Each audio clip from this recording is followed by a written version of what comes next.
Hello friends, computer fundamental सीखने की इस सीरीज़ में आज हमारा लेक्चर 8 का पार्ट 1 है, जिसमें हमारा आज का ऑब्जेक्टिव है मेमोरी।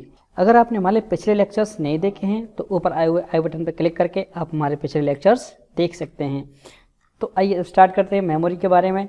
तो जैसा कि समझ लीजिए कि जिस प्रकार से एक व्यक्ति की मेमोरी होती है उसी प्रकार से कंप्यूटर की भी मेमोरी होती है।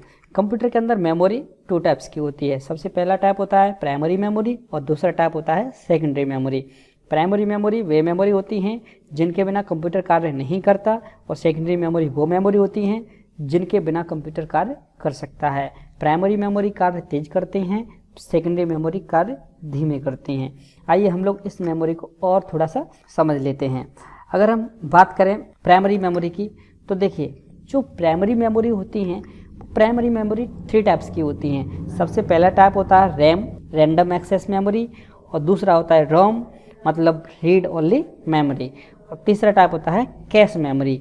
देखिए, अगर हम बात करें रैम की तो रैम डेटा को तब तक स्टोर करती है जब तक कंप्यूटर में कंटिन्यूस पावर रहता है। अगर कंप्यूटर में से कंटिन्यूस पावर नहीं रहेगा तो आपकी रैम डेटा को स्टोर नहीं करेगी। यानी कि रैम तब तक डेटा स्टोर करती है जब तक कंप्यूटर में कंटिन्यूस पावर बैकअप रहता है। ठीक, देखिए अगर हम बात करें रैम की तो रैम देखने में कुछ इस तरह की होती है। जी, ये रैम है। ठीक, अब हम अगर देखिए, अगर हम रोम को डिवाइड करते हैं तो रोम 2 टाइप्स की होती हैं।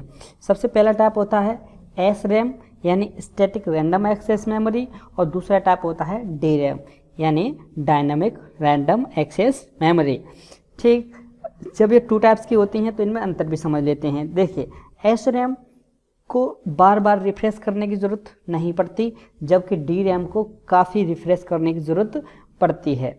ठीक, अब हम बात करें अगर डी रैम की तो डी रैम भी आपकी कई तरह की होती हैं। देखिए, सबसे पहला होता है S D RAM, synchronous dynamic random access memory, और दूसरा होता है R D RAM, Rambus dynamic random access memory, और तीसरा होता है D D R S D RAM. इसका मतलब हो गया dual data rate S D RAM. ठीक, अब आपकी जो डी डी आर रैम है ये आपकी कई तरह की मार्केट में देखने को मिल जाती हैं। सबसे पहला होता है डी डी आर 1, फिर आता है DDR2, फिर आता है DDR3, फिर DDR4। अगर हम इनमें बात करें नंबर ऑफ पिन्स की तो इसमें अगर हम DDR1 की बात करते हैं तो एक DDR रैम में 188 पिन होती हैं। अगर हम बात करें DDR2 में तो इसमें 240 पिन होती हैं, जबकि DDR3 में भी सेम पिन होती हैं 240। यानी DDR2 और DDR3 में बिल्कुल सेम पिन होती हैं। अगर हम बात करें DDR4 की तो इसमें पिन ज़्यादा होती हैं, इसमें होती हैं 288 पिन। अब हम बात करते हैं अगले पार्ट की, जिसको हम बोलते हैं रोम। अगर हम रोम की बात करें तो देखिए, रोम बोले तो रीड ओनली मेमोरी। अब रीड ओनली मेमोरी का मतलब क्या है? ऐसी मेमोरी जिनको केवल रीड किया जा सके, जिनको केवल रीड किया जा सके। देखो, मेरा अनुमान है आप लोगों ने कभी कंप्यूटर के अंदर एक मदरबोर्ड देखा होगा, या आपके घर में अक्सर करके कुछ प्लेट्स डली रहती हैं, उन पर आपको ये इस प्रकार की एक रोम देखने को मिल जाएगी जिसमें हम केवल एक ही बार डेटा स्टोर कर सकते हैं। यानी कि जब इनको बनाया जाता है तो इसमें केवल एक ही बार डेटा स्टोर किया जाता है, इनका डेटा इरेज नहीं किया जाता। कि रोम एक ऐसी मेमोरी होती है जिसको पूरी लाइफ में एक ही बार डिजाइन किया जाता है और एक भी बार उस पर प्रोग्राम सेट यानी कि राइट किया जाता है। इसको रीराइट हम नहीं कर सकते।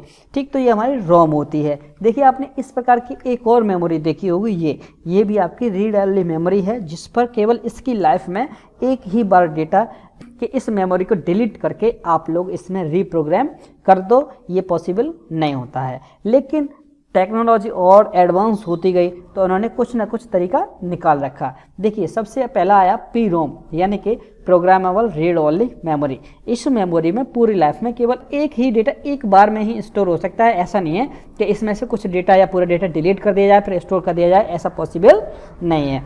ये रोम और पी रोम सेम ही है। ठीक, अब हम बात करते हैं यानी प्रोग्रामेबल रीड ओनली मेमोरी। ये तो मेमोरी आपकी समझ में आ गई। अब हम बात करते हैं दूसरी मेमोरी जिसको बोलते हैं एपी रोम यानी कि erasable programmable read only memory. इस प्रकार की मेमोरी को इरेज किया जा सकता है, किससे? अल्ट्रावायलेट लाइट्स के थ्रू इसको इरेज कर सकते हैं।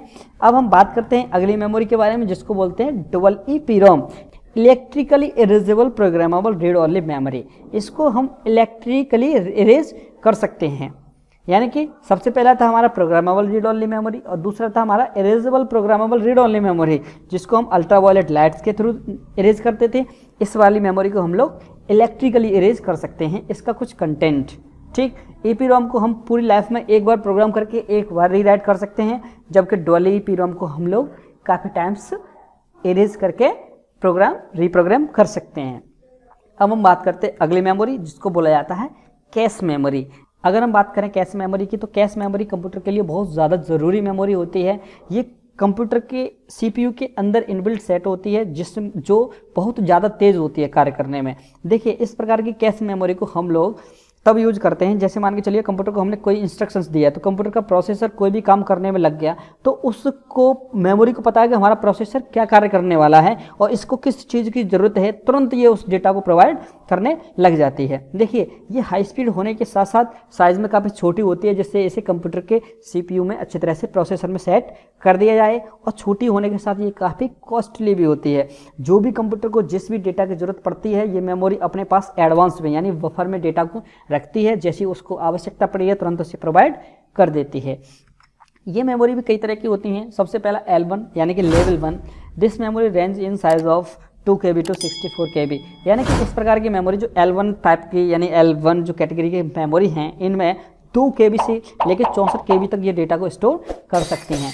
ठीक, अब हम बात करते हैं L2 यानी कि लेवल 2 मेमोरी की। तो ये मेमोरी 256 KB से लेकर 500 KB तक डेटा को स्टोर कर सकती हैं। अगर हम बात करें L3, it is size varies from 1 MB to 8 MB। यानी कि ये जो L1 लेवल 3 है आपके 1 MB से लेकर 8 MB तक का डेटा स्टोर कर सकती है L3। ठीक, इस वीडियो के अंत में आप लोगों से एक क्वेश्चन पूछा गया है, what is the full form of the dual EPROM. Dual EPROM की फुल फॉर्म क्या होती है? इस क्वेश्चन का जवाब आप लोग वीडियो के कमेंट बॉक्स में दीजिए। अगर आपको लग रहा है कि इन ट्यूटोरियल से आपकी नॉलेज का कुछ गेन हो रहा है, तो आप हमारे चैनल को सब्सक्राइब कर सकते हैं, और लग रहा है कि वीडियोस अच्छी हैं तो आप अपने दोस्तों के साथ शेयर कर सकते हैं। Thank you.